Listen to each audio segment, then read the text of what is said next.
Trump supporters, you got played so badly. It's been a bad day for Trump supporters, folks, and they really only have one person to blame. And I say the most beautiful word in the entire dictionary of words is the word tariff. I love tariff. And based on the election results, I typically wouldn't give a damn about the consensus of 2/3 of Americans, but this is pretty bad. Oh, it's bad. It's very bad. Because apparently 2/3 of Americans, including those who checked their brains at the ballot box and seem to have found them after they awoke from the hangover of voting for Donald Trump, have recognized the fact that Trump's tariffs will lead to higher prices. And the data shows even the Trumpers are recognizing the devastating blow they're about to be dealt. Because a whopping 2/3 of Americans think Donald Trump's tariff plans will only add to rising costs if implemented, and many are planning purchases ahead of his inauguration, anticipating higher prices, according to a Harris poll conducted exclusively for The Guardian. And you'll probably remember that Trump declared on Monday evening that he would impose a 25% tariffs on all goods from Canada and Mexico, and an additional 10% on China if they did not stop what he claimed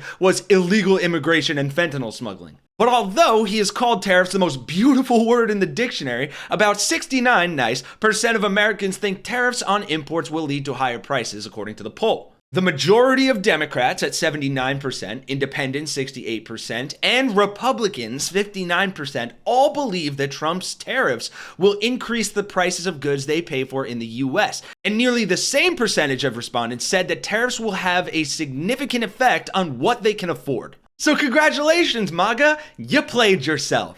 Trump supporters, you got played so badly. I genuinely think it's funny how so many of you have been complaining about prices being high for the past 4 years, and you voted for Donald Trump to lower those prices. And yet, just now, Donald Trump announced that he's going to put a 25% tariff on everything coming from Mexico and Canada on day one of his presidency. Like, that tariff is paid for by the American people. These businesses importing these goods pay the extra tax and then pass it down to consumers, meaning that the prices of goods go up. So on day one of Trump's presidency, things are going to get more expensive.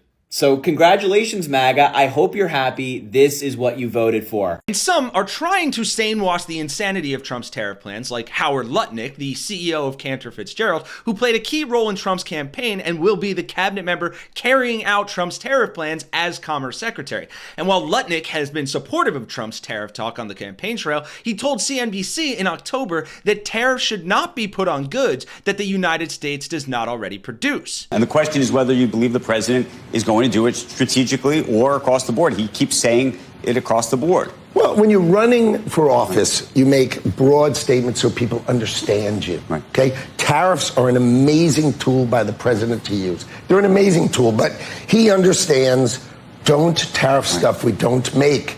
Right? If we don't make it and you want to buy it, I don't want to put the price up there. It's pointless. But use tariffs to build in America. If we want to make it in America, tariff it.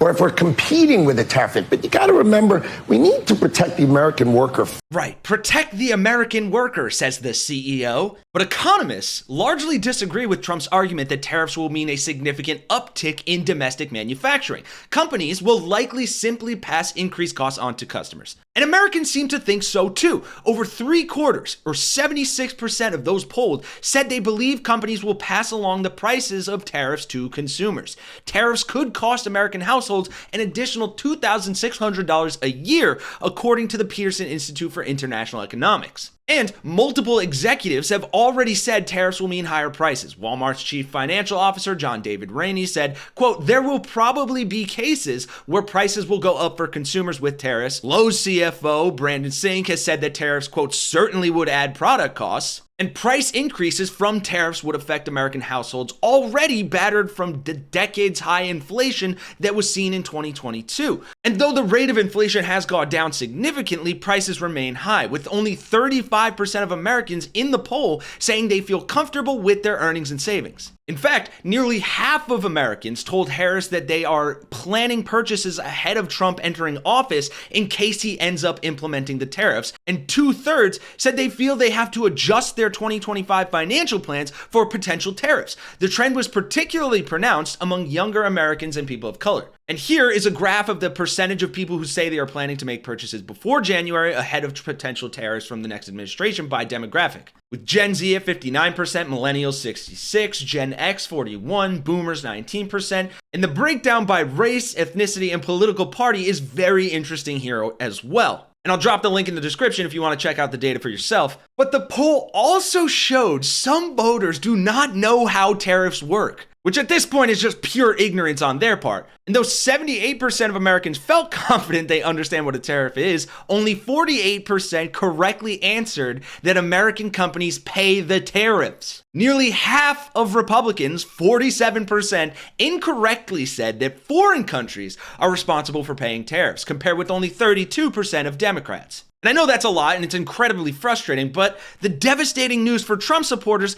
doesn't stop there. My goodness gracious. Yes, the Republicans are going to control the House of Representatives. But if all the current results hold up, we're looking at a record small majority. Because it also looks like the GOP's House majority is going to be about the size of Trump's Arnold Palmer. And I refuse to say it, but when he took showers with the other pros, they came out of there, they said, oh my God, that's unbelievable. I had to say it. Which of these mushrooms, orange mushrooms, would most represent the commander-in-chief of the United States military? Oh, is this the one? It's a And I know Trump is one for blowing things, but I really got to give it to Republicans for blowing a lead this hard. But if all the current results hold up, we're looking at a record small majority after the Novembers in the last 90 years. You have to go all the way back since the Herbert Hoover administration to find an even smaller majority after the November elections. We're talking about the Republicans with 220 seats, Democrats with 215 if the current House results hold. And keep in mind that this will drop lower if Stefanik Waltz or others like Matt Gaetz leave the Congress. Yeah, talk to me. This is sort of the best case scenario for Republicans, at least for the next few weeks or months. Where could it go? Where could it go? It could shrink even further. So let's say Gaetz, Stefanik, and Waltz resigns. We could be looking at, get this, Republicans at 217, the Democrats at 215, and I went all the way back. Look, this is crazy. This is crazy, right? Because all it means is Democrats at 215 plus one GOP seat could tank the entire thing, because then both sides would be at 216 seats, John.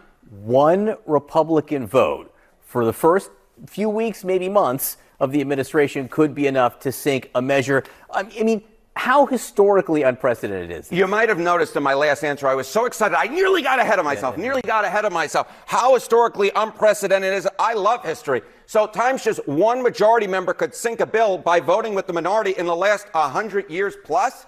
This, possibly 2025, with the likely resignations from the House. And that's it. It's literally the only time in the last 100 years, assuming, of course, all members vote. So the bottom line is, look, the results from the November elections weren't exactly good for Democrats, but this is a shining light for them. They really did hold the Republican majority down, and given the likely resignations that are coming, that House of Representatives for the Republicans, that House majority is going to be record small. Just to be clear, that only holds. And I know it's hard for a lot of these things to feel like good news given the surrounding circumstances, but given the infighting we've already seen in the Republican Party for years past and in the past weeks alone, this is very devastating news for them and potentially good news for Democrats if they can take advantage of it. So stock up on stuff before Trump's tariffs get into place. Have a happy Thanksgiving. Drop a like, subscribe to the channel.